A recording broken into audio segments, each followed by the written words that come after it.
tardes, amigos y amigas. Yo soy Julián Jorge y esto es Jornada Informativa, Canal 6, Canal del Sol. Y como siempre, si está almorzando a esta hora, buen provecho, y si ya lo hizo, lo propio. Hoy, 27 de febrero, sábado 27 de febrero, una fecha memorable, ya que se cumplen los 177 años de nuestra fundación de la República Dominicana. Y precisamente, luego de nuestra introducción, vamos a tener dos grandes profesionales en el área de la historia y en el área de la antropología, analizando toda la gesta independentista de la República Dominicana, sus héroes y heroínas. Nos acompaña esta noche. Esta noche es solemne. Apártense los que tengan miedo. Un silencio nocturno turba este momento. No hablemos de dudas, no hablemos de nada y hagamos lo que tenemos que hacer. ¡Sí! Separación, Dios, patria y libertad. Al 177 aniversario de nuestra independencia, y como dijimos antes de irnos a la pausa, nos encontramos con dos grandes amigos y profesionales a la vez, con José Vázquez, que es antropólogo e historiador a la vez. Juan, así es. Un honor que esté en Jornada Informativa. Gracias, Siempre, muchas gracias, Julián. Muchas gracias. Bien, entonces con estos dos grandes amigos y profesionales a la vez, como dijimos, pues vamos a estar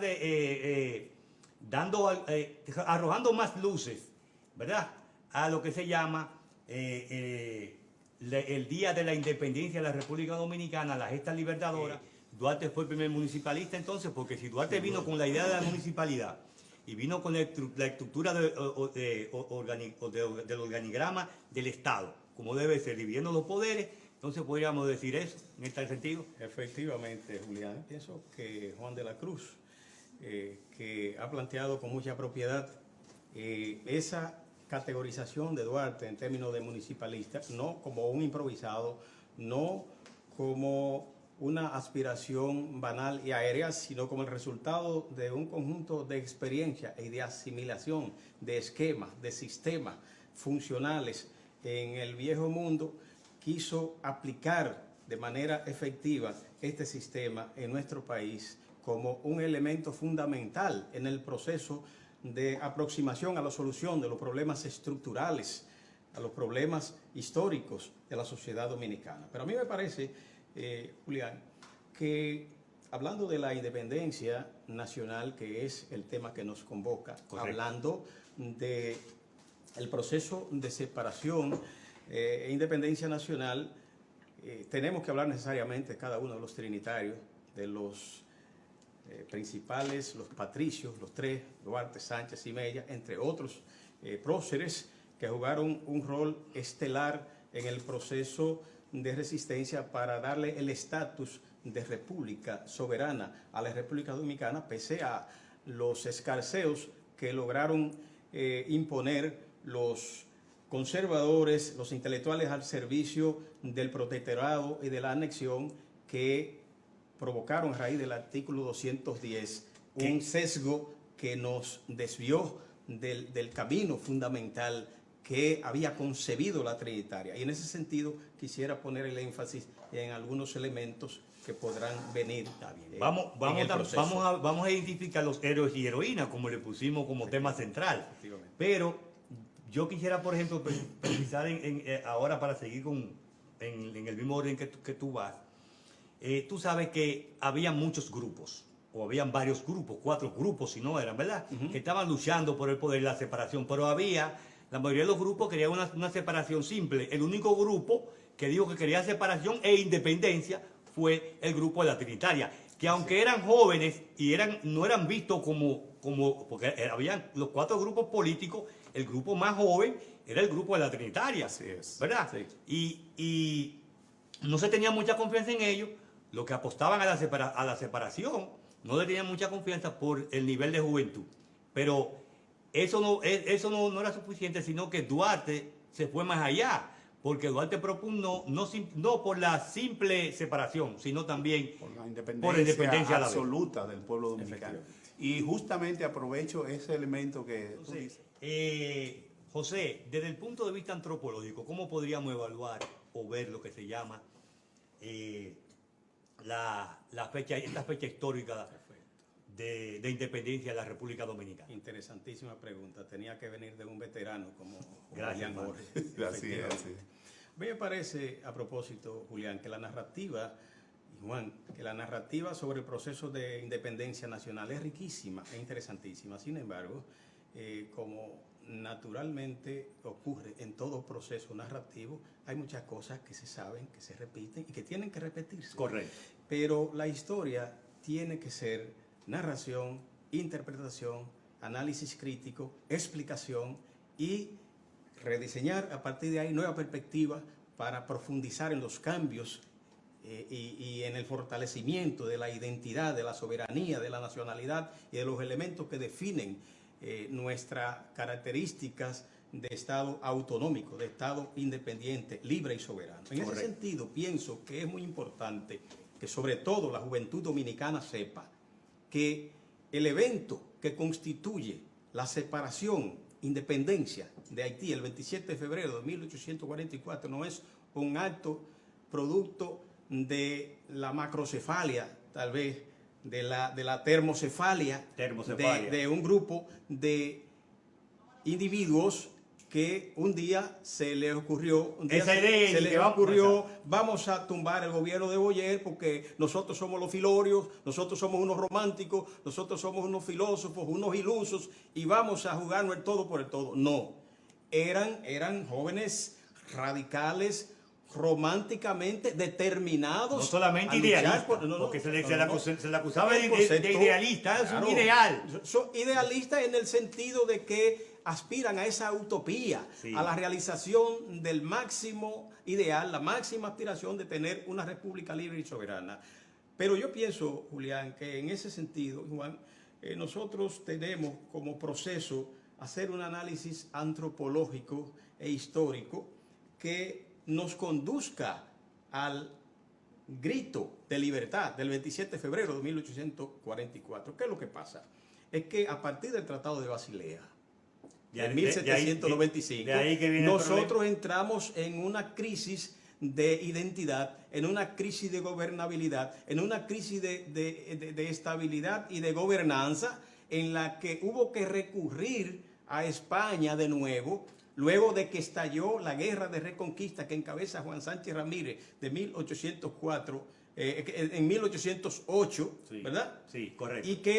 Y que llega hasta 1821, es el llamado periodo de la España boba. Nosotros, ese sentimiento de hispanidad, esa hispanofilia, surge como reafirmación de nuestras raíces culturales, de nuestras raíces hispánicas, pero surge como respuesta política coyuntural a una Francia que quiere imponer un régimen esclavista mucho más cruel que el que impusieron los propios españoles aquí, con una esclavitud querían abolir el idioma y la costumbre. Una esclavitud patriarcal en la que el amo y el sirviente trabajaban el esclavo, trabajaban en el mismo escenario y no había esa diferencia abismal que había entre el amo y el esclavo en Saint-Domingue francés. En ese sentido, quiero llegar al hecho de que la guerra de reconquista va a provocar un conjunto de reacciones y de sentimientos identitarios que va a definir un destino político para el pueblo dominicano, que no era el destino más deseado por el pueblo dominicano, que era necesariamente adherirse a la madre patria. ¿Por qué?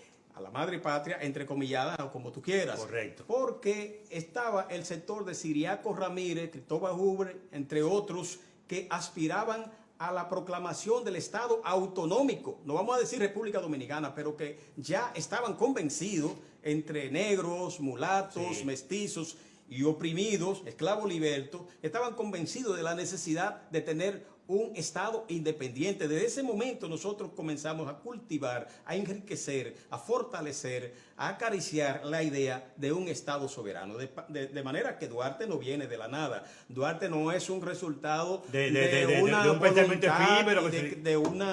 una iluminación del más allá, una figura divina ni mística. No.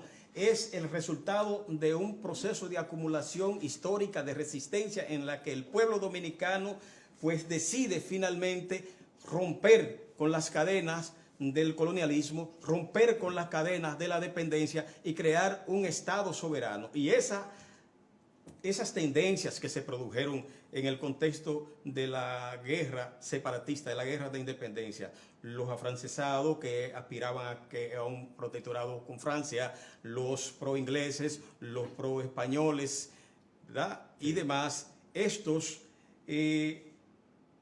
no tenían ni la mínima noción de lo que significaba patria, no tenían ni la misma noción de la inspiración de los trinitarios, porque es ahí donde nosotros debemos llegar a la conclusión de que la Trinitaria, siendo el primer partido político de la República Dominicana o del territorio dominicano, es el único instrumento político estructurado sobre la base de una ideología, de un ideal, de una utopía que todavía estamos luchando por consolidar. De manera que yo debo concluir diciendo lo siguiente en este sentido, Julián. La cultura, el sentimiento de patria, el sentimiento patriótico, el sentimiento de soberanía que definió la acción que se conjugó con la voluntad de los trinitarios, fue el elemento, a mi modo de ver el proceso, que potencializó ese desenlace y que ha seguido iluminando todo el camino, todo el proceso hasta abril de 1965, porque es como proceso, es decir, no es un momento aislado el uno del otro, no es un proceso de acumulación en que tú tienes que ver la historia como un sistema articulado, la historia y la cultura. Toda la historia es cultural y toda la cultura es histórica, de manera que estos procesos histórico-culturales en los que combinamos el sentimiento de soberanía con el sentimiento de identidad, con el sentimiento de autonomía, no pueden separar los elementos históricos de los elementos identitarios que nacen de la cultura, que nacen de la lengua, que nacen de la religión, que nacen de las costumbres, que nacen de todas las tradiciones que nos hacen únicos en este escenario insular y que tenemos que querernos con nuestros amigos haitianos, pero que somos diferentes. Tenemos que reconocer las diferencias que tenemos, las diferencias identitarias, las diferencias de idiosincrasia, de costumbres, exacto, idioma, todo lo que tiene que ver con nuestras tradiciones culturales. Correcto. Entonces, históricas. Yo voy a hacer una pregunta para ambos y es la siguiente. ¿Ustedes creen que debemos quedarnos con un solo padre de la patria o debemos seguir con los tres padres de la patria? Pero esta respuesta me la van a responder luego de que regresemos de un invento llamado pausa.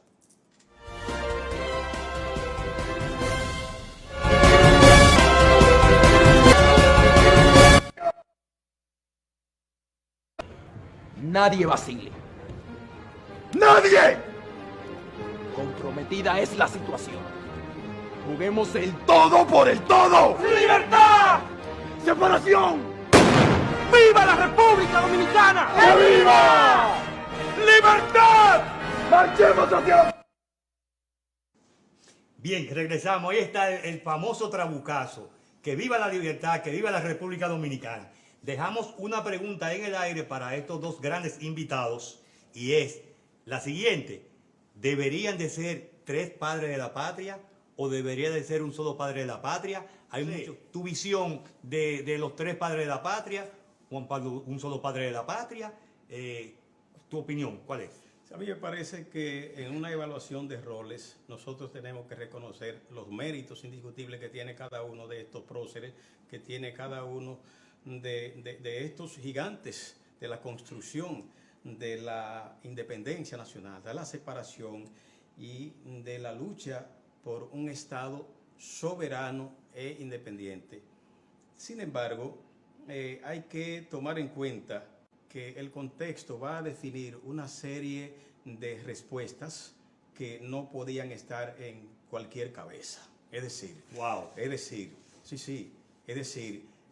Juan Pablo Duarte era el hijo de Juan José Duarte Rodríguez y de doña Manuela Díez Jiménez. Y ese Juan Pablo Duarte aquilató, fue el depositario de los valores que le transmitió ese Juan José Duarte cuando se negó, cuando fue el único o uno de los pocos que se negó a firmar la proclama de Boyer cuando fue ocupada la parte este, hoy República Dominicana, que no subyugaría, que nos sometería a un régimen despótico durante 21 años, porque Boyer dura 21 años gobernando acá. Sí, 21 años. En consecuencia, yo pienso que el contexto en que Juan Pablo Duarte, un contexto de valores, un contexto en el que su conciencia se forja a la luz de una serie de principios democráticos, de dignidad, de honor, de vergüenza, ¿verdad?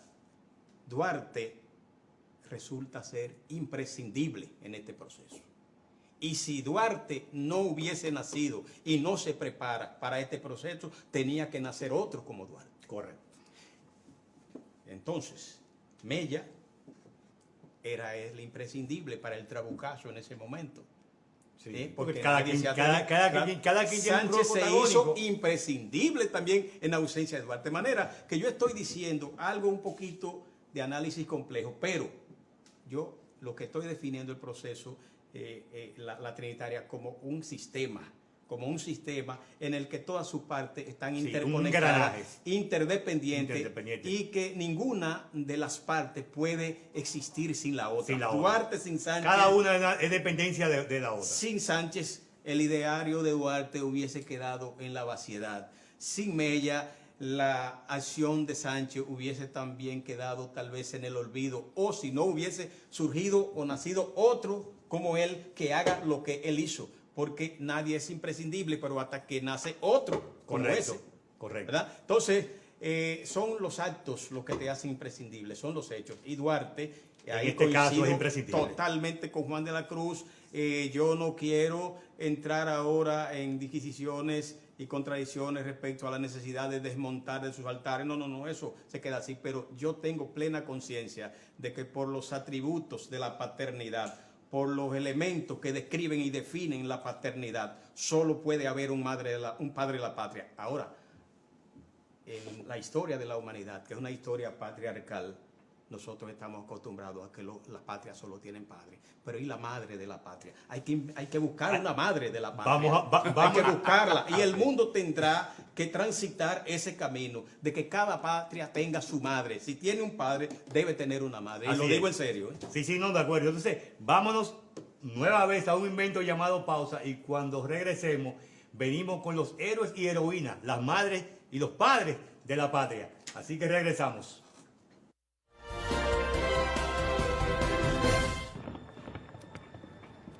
Oficial Martín Girón, ¿se entrega el fuerte como habíamos acordado o no se entrega? Tal como acordamos, Patricio Mella, soy un hombre de palabra. Entonces, separación.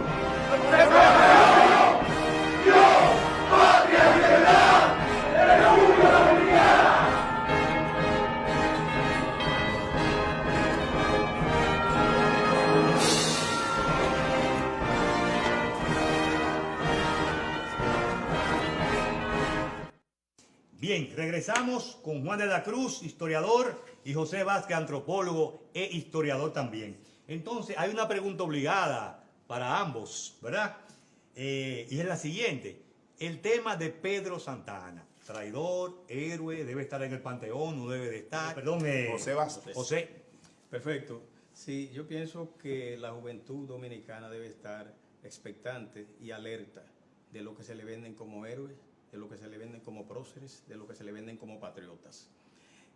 La heroicidad y la condición de patriota no puede derivar de tu capacidad estratégica para matar gente, para vencer en batallas a adversarios. Si no Hitler fuera un héroe. La heroicidad y el patriotismo tiene que ver con un conjunto de valores, de sentimientos identitarios, de solidaridad y de amor al prójimo, de amor cristiano, de respeto por la vida de tu compañero, lo que nunca hizo Pedro Santa Anna. Por el contrario, sometió a juicio sumario a todo lo que ha dicho nuestro colega y amigo Juan de la Cruz, y lo llevó al patíbulo, lo llevó al paredón sin piedad. Y la manera de conmemorar el primer aniversario de la independencia nacional fue fusilando a la primera mujer que ha sido fusilada. Un asesinato político, que fue un feminicidio porque fue una mujer, pero no fue un feminicidio porque no la mataron por ser mujer. No, Él la la mataron mató por ser la mujer que patriota, asumió la una activista posición política. patriótica que asumió. Entonces, Pedro Santana, a mí me parece que no es ni héroe ni traidor. Pedro Santana es un déspota, es un villano resentido que mató a todos aquellos que podían hacerle sombra para él resarcir su pequeñez espiritual, su crisis existencial que se genera a través de un proceso de evolución en la que nunca pudo olvidar cómo los haitianos mataron, los expulsaron de sus tierras, de Hincha.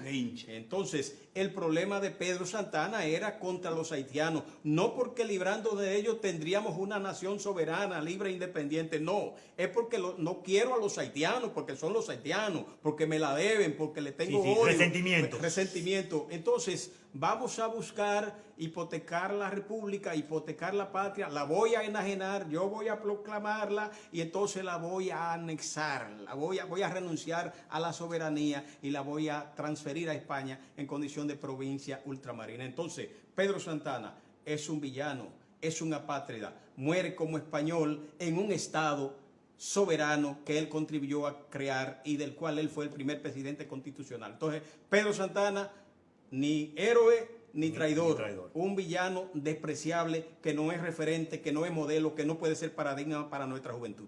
Por tener una República Dominicana verdaderamente incluyente y participativa. Adelante, profesor, usted.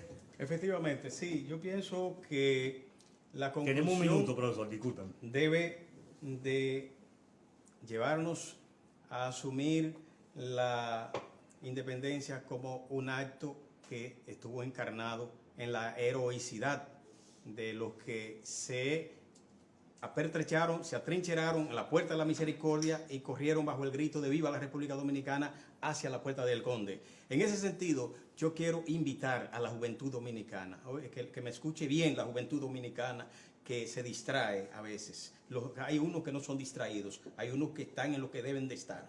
Pero esa juventud dominicana que yerra respecto a lo trascendente o a lo trivial, que piense bien que Ramón Matías Mella tenía apenas 6 años cuando llegó el gobierno de Boyer aquí, que se proclama el 9 de febrero de 1822. Mella nace el 25 de febrero de 1816 al 22, son 6 años. Ese Mella adquiere la categoría de jefe comunal, de preposé, cuando apenas tenía 19 años, pero ya a los 22 años tiene responsabilidades fundamentales en el ejército trinitario, en el proceso político-militar trinitario, y se alistó, al igual que los demás trinitarios, por orden de su líder, Juan Pablo Duarte, en el ejército haitiano. Ese Mella que tuvo una vida prolífica, polifacética, que cometió errores y por eso a veces se le regatea su carácter de padre de la patria. Ese que murió a los 48 años, un 4 de junio de 1864, es un paradigma ejemplar para los jóvenes dominicanos, que Mella participó en 3 grandes guerras y en todo el proceso,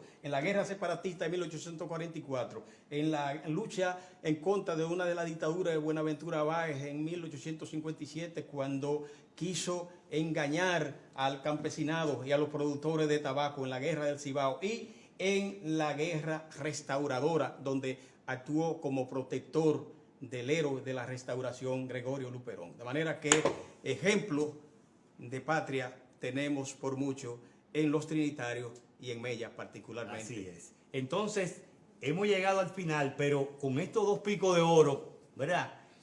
Los programas tienen que ser dobles, o sea que esperamos que en cualquier momento nos volvamos a reunir. No tiene que ser una fecha como esta, especial, aniversaria, pero nos podemos reunir para seguir discutiendo, hablando y debatiendo, analizando estos temas tan importantes que son no solamente para nosotros, ¿no?, sino para la juventud que viene subiendo y a veces se deja confundir o no conoce los procesos realmente. Julián, ahí viene el 9 de marzo, que es fecha natalicia de Sánchez, ahí viene el 19 de marzo, 30 Entonces, de marzo. vamos a hacer un programa especial como este en una de esas fechas. Así que Efectivamente. a ustedes muchísimas gracias, a nuestros invitados por igual, por Gracias, venir Julián. Gracias, a Julián. la jornada informativa en un día tan especial como hoy, y nos reencontramos el próximo sábado en Jornada Informativa, tu programa.